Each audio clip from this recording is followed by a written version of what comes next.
ये जितने भी फोटोग्राफ्स लगे हैं, सर ने जैसे बताया कि जितने भी इंसान सक्सेसफुल हुए, अगर आप उसकी लाइफ स्टोरी देखेंगे तो कहीं ना कहीं एक मोमेंट आता है जहां पे वो इंसान की जो स्ट्रगल है वो पीक पे हो जाते हैं। वो इस मोमेंट पे आपको डिसाइड करना है कि आपको वहां से यू टर्न लेना है या आपको वहां से आगे निकलना है। इन सब लोगों ने डिसाइड किया कि उनको वहां से आगे निकलना है, एंड दैट इज द फंडा ऑफ लाइफ। सक्सेस उन्हीं को मिलता है जो इस स्ट्रगल वाले मोमेंट से आगे निकलने की सोचता है। जब भी आपको लगे कि आपके सिर पे बहुत मुसीबत है, जब भी आपको लगे कि आप हर तरह से गिर चुके हैं, जब भी आपको लगे कि आपके पास कोई ऑप्शन नहीं है, तब एक चीज आप अपने दिमाग में लाइएगा कि यही मोमेंट है जहां से आपकी तकदीर बदलने वाली है। क्योंकि डायमंड जो होता है वो जितना ज्यादा घिसता है उतनी ज्यादा उसकी वैल्यू होती है। सोना जो होता है वो जितना ज्यादा तपता है उतनी उसकी वैल्यू होती है। अगर आप जिंदगी में तप रहे हैं, अगर आप जिंदगी में घिस रहे हैं, अगर आपको लग रहा है कि आप हर तरह से मुसीबतों में गिरे हुए हैं, तभी आपकी जो वैल्यू है वो बढ़ने वाली है। और यही मेरा एटीट्यूड रहा है। लोग बोलते हैं कि तुम्हारी फाइनेंशियल कंडीशन ठीक नहीं थी, पापा इलेक्ट्रीशियन थे, मम्मी हाउसवाइफ थी, डायमंड के कारखाने में काम करती थी, उसके बाद उन्होंने मैरिज में रोटियां बनाने का काम किया और उस तरह से मैं पढ़ा। लेकिन जब मुझे पूछा जाता है कि ऐसी कौन सी चीज है आपकी लाइफ में जो आप बदलना चाहते हो, एंड आई सेड नथिंग। क्योंकि वो चीजें नहीं होती मेरी लाइफ में तो शायद आज आपके सामने में नहीं होता। तो अगर लाइफ में प्रॉब्लम्स है, अगर लाइफ में स्ट्रगल है, जैसे सर ने बताया struggle is a part of life, and I strongly believe in that. क्योंकि अगर हम दिल्ली में थे, मेरे दोस्त के साथ में निकला बाहर घूमने, तो बोलता है यार ऐसी लाइफ चाहिए, कोई मगजमारी नहीं, आराम से बैठते हैं पूरे दिन एसी वाले कमरे में, बहुत सारे पैसे हैं और कोई टेंशन नहीं, ऐसी लाइफ चाहिए मुझे। मेरे पास ऑप्शन है। बोलता क्या? बोला देख सामने एटीएम का रूम दिख रहा है, एसी वाला कमरा है, बहुत सारे पैसे, कोई मगजमारी नहीं, जॉब ले ले। क्यों आईएएस आईपीएस में दिमाग खराब कर रहा है? अगर स्ट्रगल नहीं चाहिए तो you have to compromise with that life.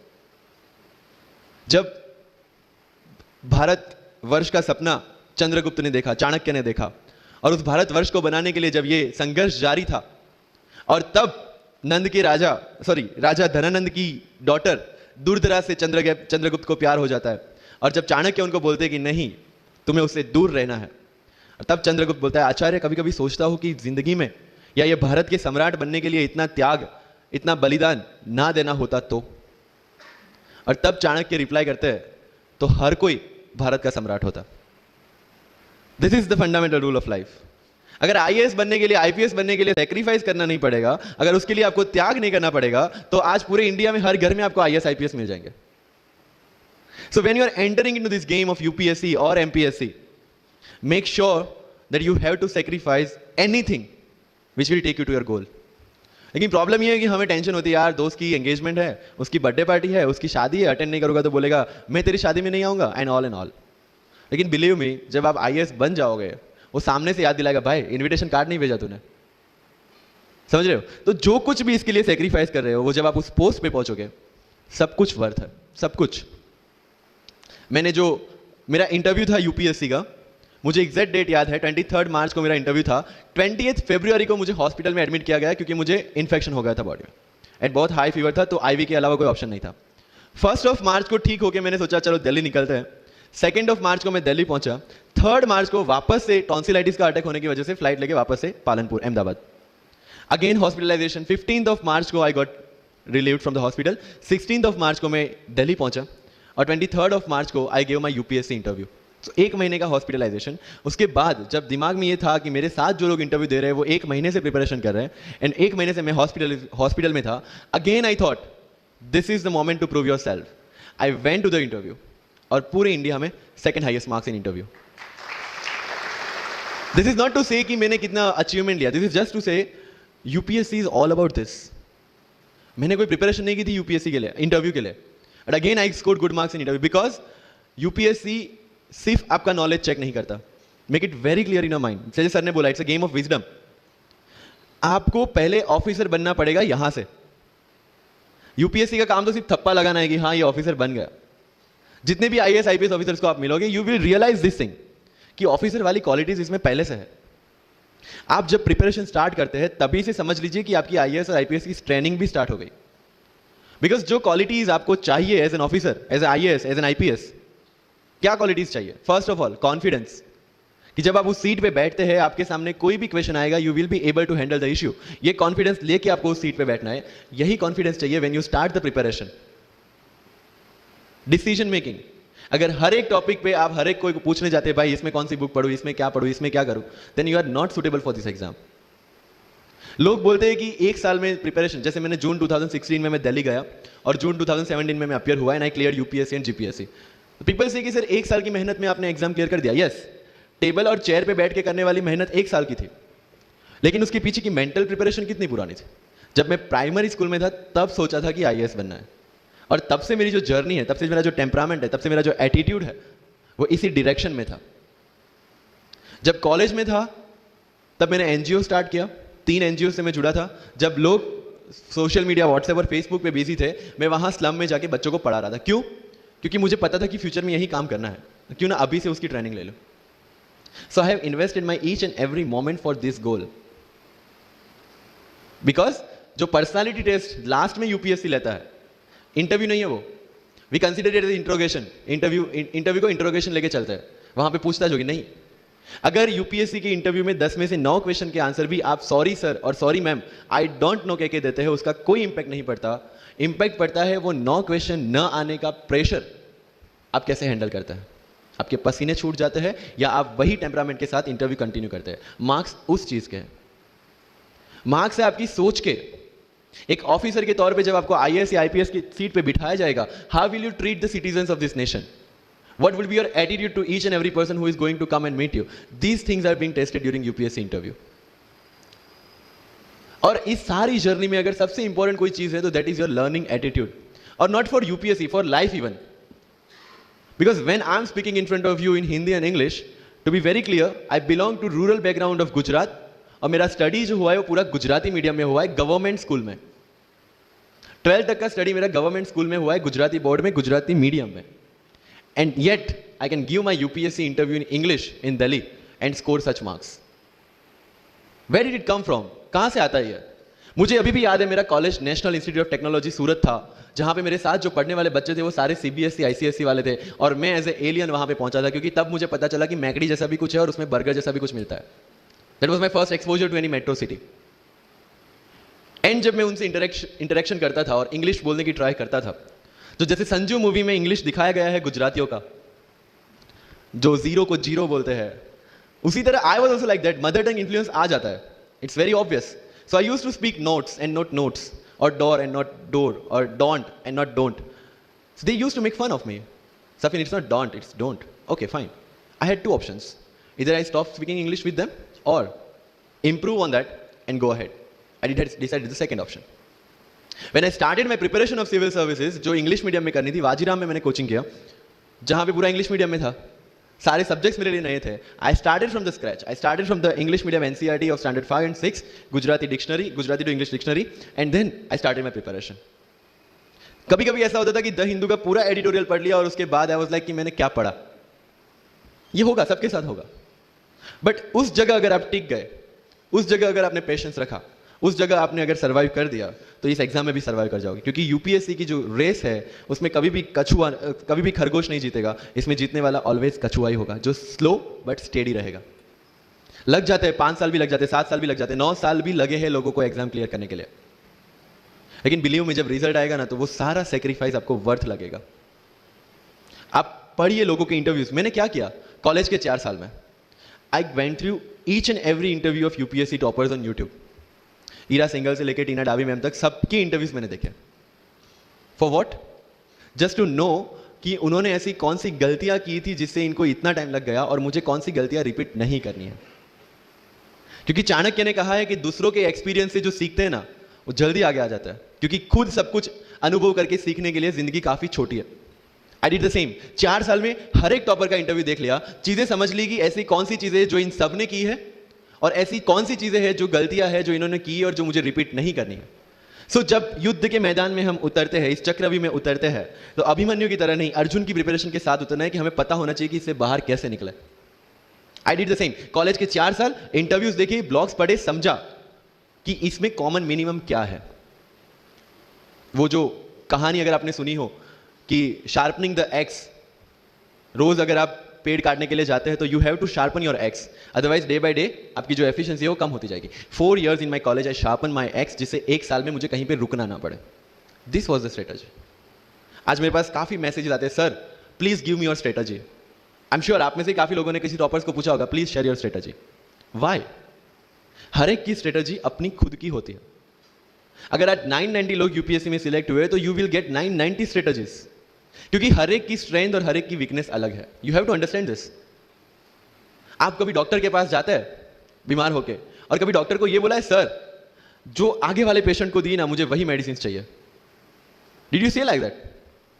No, क्योंकि उसकी बीमारी अलग है, मेरी बीमारी अलग है। सेम चीज विद यूपीएससी, आपकी स्ट्रेंथ और आपकी वीकनेसेस अलग है, किसी टॉपर की स्ट्रेंथ और किसी टॉपर की वीकनेसेस अलग है। Why should I walk on the same path, जबकि मुझे पता है कि वो मेरे लिए बना ही नहीं। I have to create my own path. मेरा यूपीएससी का जो बुक लिस्ट है, अगर आप देखेंगे ना, तो यू विल फाइंड कि ये completely out of the box book list है। मैंने कभी लक्ष्मीकांत नहीं पढ़ी। आई नो यूपीएससी फ्रेटर्निटी के लिए ये बहुत बड़ा स्टेटमेंट है। I never read Shankar IAS, I never read Yojana, I never read Kurukshetra. I didn't do writing practice for mains. मैंने मेंस में GS2, GS3, GS4 का एक एक पेपर, एक ऐसे और ऑप्शनल का एक एक पेपर लिखा है। That's all about my writing practice. Because I knew what are my strength and what are my weaknesses. Mains में 3 चीजें होती है, handwriting, speed and content. When I was so sure about my handwriting and my speed, why should I waste my time on writing the papers? Instead of that, I focused on improving my content. Getting my point? So if you are the aspirant की जिसको लगता है कि 3 घंटे में मेरे से paper finish नहीं होता, then go for writing practice. Then write as much as you can because you need that. But किसी टॉपर ने 50 पेपर लिखे हैं, 3 टेस्ट सीरीज ज्वाइन किया है, इसलिए मुझे भी करना पड़ेगा। No, that is not the rule in UPSC. किसी ने ये टेस्ट सीरीज ज्वाइन की, मैं वहां चला गया, किसी ने वो टेस्ट सीरीज की, मैं वहां चला गया। No, you have to create your own path, and this was the biggest part of my UPSC preparation. सुनो सबकी, करो मन की।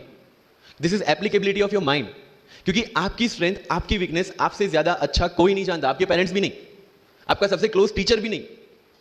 आपको 3 बार चीजें पढ़ के समझ में आती है, किसी को 5 बार पढ़ के समझ में आती है, किसी को 1 बार समझ में आ जाती है। But I want follow the same path जो आगे लोगों ने फॉलो किया है। वो मेरे लिए बना ही नहीं। I have create my own path. Getting my point? Yes or no? So, जो मजदूरी है वो सड़क पे एक इंसान 12 घंटे गड्ढा खोद के भी करता है, और एक टॉप कंपनी का CEO भी 12 घंटे दिमाग चला के मेहनत करता है। लेकिन how he is different from that person on the road? Because he uses his mind. In UPSC we are supposed to do the same. मुझे पता चला कि भाई लक्ष्मीकांत मेरी मेंस की रिक्वायरमेंट फुलफिल नहीं करता। प्रीलिम्स जैसे सर ने बताया was not into consideration. I know कि उसमें सिर्फ एक ब्रिज क्रॉस करना है, एक हर्डल क्रॉस करना है। अगर मैं प्रीलिम्स में 180 भी लेके आया, 190, इवन 200 भी लेके आया, तो मेंस में तो मैं सबके बराबर ही खड़ा हूं। Why to waste your time and energy on something which is just qualifying? Instead of that, put your focus and energy to something, mains and interview, कि जिसकी वजह से आपको सर्विस मिलना है। Good marks in mains ensure that you are in the list. Good marks in interview ensure that you get the service of your preference. Prelims is about quality, mains is about quantity. Prelims में always मेरा target एक ही था, जो भी test में देता था, जो भी मैं सॉल्व करता था, I just need to cross 120, that's all. जितना सेफली मैं 120 क्रॉस कर लेता था, I put the paper aside, क्योंकि आज तक यूपीएससी का कट ऑफ कभी 120 से ऊपर गया नहीं और जाने वाला नहीं है। That was very clear in my mind. So minimum risk लेके मैक्सिमम आउटपुट लेना, वो प्रीलिम्स का काम था। एंड उसके लिए आपको सिर्फ प्रैक्टिस ही चाहिए। As sir said, there is no separate preparation for prelims. What I did, जनवरी तक मेंस ओरिएंटेड प्रिपरेशन, फरवरी से I started test series. Vajiram में जनवरी से टेस्ट सीरीज स्टार्ट हो जाती है। I started test series, I started revising the things, and then prelims आ गया, दे दिया, खत्म। Even I am telling you, 27 of April को मेरा रिजल्ट आया सिविल सर्विस 2017 का। I got 570 rank. I was sure that I will get IPS, but again that IAS वाली चीज, तो फॉर्म फिलअप किया हुआ था। आई एम लाइक ओके चलो दे देते आई। सो 15-20 दिन तो सेलिब्रेशन में निकल गए, रिजल्ट आया, आईपीएस बन गए, अच्छा है चलो सही। बाकी बचे थे मेरे पास 1 वीक 1.5 वीक, जिसमें से मेरे पास पढ़ना, तो पढ़ूँ क्या। आई टुक विजन 365, जिसमें से मैंने पढ़ना स्टार्ट किया, वो भी not with full heart, you know, क्योंकि एक बार जो आपका सेलिब्रेशन चल रहा है, एक सेंस ऑफ सिक्योरिटी आ जाती है। मैंने जैसे तैसे किया, लेकिन विजन में से इस बार कुछ पूछा नहीं, किसी में से कुछ नहीं पूछा 2018 में तो, but still I clear the prelims based on the last year preparation. मेरे साथ जिन्होंने 2018 की प्रिपरेशन की थी, जो 12 साल से 18 के लिए जो लड़ रहे थे, they couldn't clear the exam. Why? Because prelims is just a mind game, you have to understand that. सबसे अच्छी बात प्रीलिम्स में ये है कि आंसर आपकी आंखों के सामने है, जो मेंस और इंटरव्यू में नहीं है। So it's the most safest game. You just need to understand the trick which UPSC follows, where it can misguide you. तो अगर आपने यूपीएससी के पिछले 15-20 साल के पेपर आपने देख लिए हैं, तो आपको समझ में आ जाएगा कि यहां पे गड्ढा है। अगर यूपीएससी ने इस टाइप का स्टेटमेंट रखा है, तो you have to be careful about this. But होता यह है कि हम विजन वाजीराम की टेस्ट सीरीज करके जाते हैं, हमारा माइंडसेट उस हिसाब से बन गया है, and then we try to attempt UPSC. So मेरा स्ट्रिक्टली एक ही चीज आपको कहना है कि अगर आपका प्रीलिम्स जून में है तो मिड ऑफ मई तक सारी टेस्ट सीरीज खत्म कीजिए, लास्ट 15 डेज में सिर्फ यूपीएससी के प्रीवियस ईयर के पेपर्स कीजिए, तो आपका जो माइंडसेट है वो यूपीएससी एंगल से सेट हो जाएगा।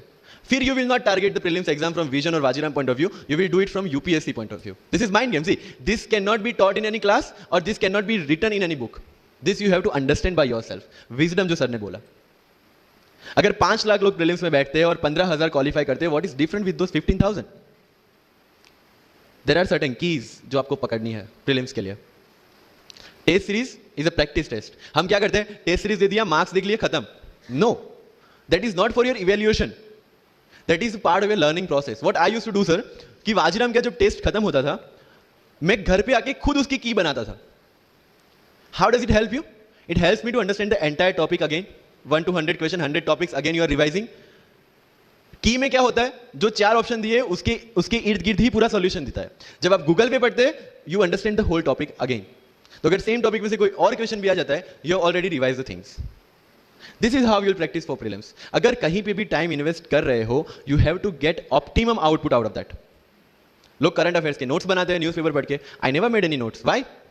जब कोचिंग क्लासेस इतना पैसा दे के उनके लोगों को बिठा के न्यूज़पेपर में से, पीआईबी में से, पीआरएस में इतना अच्छा मंथली मैगजीन प्रिपेयर करते हैं, what's the need for me to write down the same thing again in my notes? उससे बेटर है कि मैं वो मंथली मैगजीन बार बार रिवाइज कर लूं।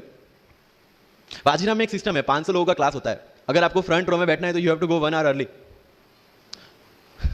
सो मैं 1 घंटे पहले जाता था, लेकिन 1 घंटे पहले जाके लोग वहां क्या करते थे, they started discussing the things जिनके बारे में उनको खुद को पता नहीं होता। What I used to do, putting on my headphone, taking the monthly magazine and going through the sections one by one. 1 साल मंथली मैगजीन को 1 घंटे वहां बैठ के ही रिवाइज किया है, no extra time for that. और इसी हिसाब से प्रीलिम्स के पहले मेरे मंथली मैगजीन 5 बार रिवाइज हो चुके थे। That give you the confidence to go for the prelims exam. Revision, हर बार क्या होता है प्रीलिम्स में जाते हैं, एक क्वेश्चन देखा, 2 ऑप्शन पता है, 2 ऑप्शन नहीं पता है, होता है यूपीएससी में, इट्स वेरी कॉमन। 2 ऑप्शन पता है, that means you have read that topic, 2 options नहीं पता, that means you lack clarity on that topic. ये डिलेमा वाले क्वेश्चंस जितने कम, आइदर आपको आता है और नहीं आता है, दैट्स ऑल। जितने ज्यादा क्वेश्चंस में डिलेमा, उतना आपका रिवीजन ज्यादा चाहिए, उतनी आपकी क्लैरिटी कम है। This is simple test for checking out कि आपकी प्रिपरेशन कहां तक पहुंची है। जब भी टेस्ट लेके बैठो, टॉपिक है, अगर पढ़ा हुआ है तो यू मस्ट नो एवरीथिंग, अगर नहीं पढ़ा है that's not the issue. See, you just need to score 60% or 70% in prelims. Same thing, 50% in mains. So there is no one who can clear the 100% syllabus of UPSC. आज तक UPSC, GPSC दोनों first attempt में clear करने के बाद भी, if I am asked something from medieval India, I don't know anything. पढ़ा ही नहीं मैंने, स्किप कर दिया। मुझे पता है कि अगर 2 क्वेश्चन पूछते हैं प्रीलिम्स में, why to invest such a time on that? Instead of मैं पॉलिटी और इकोनॉमी का रिवीजन ना करूं जिसमें से श्योर क्वेश्चन आने हैं, या फिर मैं इकोनॉमी और एनवायरमेंट ना पढ़ूं जिसमें से 15-20 क्वेश्चन श्योरली आना है। Why to waste some time on something which is very uncertain in exam? And believe me, जब मैंने मेडिवल छोड़ा, मैं सर के पास गया था, ही माइट नॉट रिमेंबर, लेकिन मुझे याद है, मैं बोला सर मेडिवल पढ़ूं? बोलते क्वेश्चन पूछते तो नहीं है मेडिवल में, लेकिन मैं ये नहीं कहूंगा कि तुम मेडिवल मत पढ़ो, क्वेश्चन आ गए तो। एंड आई अंडरस्टूड, सर समझदार को इशारा काफी है। I left the portion and 2017 के प्रीलिम्स में एक भी क्वेश्चन मेडिवल से नहीं है। अब इसको आप लक बोलोगे, और ये लक तब बना जब मैंने कोई डिसीजन लिया, समझ रहे हो, राइट? तो सी यूपीएससी, मैंने पहले भी अपने इंटरव्यूज में कहा और आज फिर से करा, it's just a mind game, it's just a mind game. चीजों को समझना है। मेंस में अगर मैंने आंसर राइटिंग नहीं किया तो I should not gate demotivated, because मुझे पता है कि मुझे उसकी जरूरत नहीं है। आपकी जरूरत है, आपको पता होनी चाहिए कि आपको किस चीज में। I was very sure in my mind कि अगर मुझे फर्स्ट अटेम्प्ट में क्लियर करना है तो मुझे कोचिंग चाहिए। That was very clear in my mind. जब मैंने सोचा कि कोचिंग करना है, वाजीराम में करना है, क्योंकि I research a lot about coaching institutions, तब मैं डिसीजन पे पहुंचा कि वाजीराम में करना है। पता चला कि वहां की फीस 1.5 लाख है, रहने का खर्चा 3-3.5 लाख तो आराम से हो जाएगा। मेरे घर में टोटल सेविंग 10,000 से ज्यादा नहीं थी उस time, but I saw the dream, करना है, यहीं से करना है। एंड फिर गांव से एक बिजनेसमैन ने बोला कि ठीक है, you go to Delhi, you pursue your dream, I will finance your expenditures. But ये तब हो पाया जब I saw the dream without considering the situations.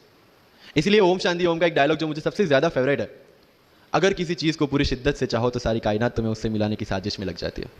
मेरे साथ ऐसा ही हुआ, क्योंकि मैंने शिद्दत से चाहा था यूपीएससी को, और जिस दिन दिल्ली में मैंने पैर रखा था, उसी दिन मेरे दिमाग में क्लियर था कि मेरा फर्स्ट अटेम्प्ट ही मेरा फाइनल अटेम्प्ट होगा। इस मेंटालिटी के साथ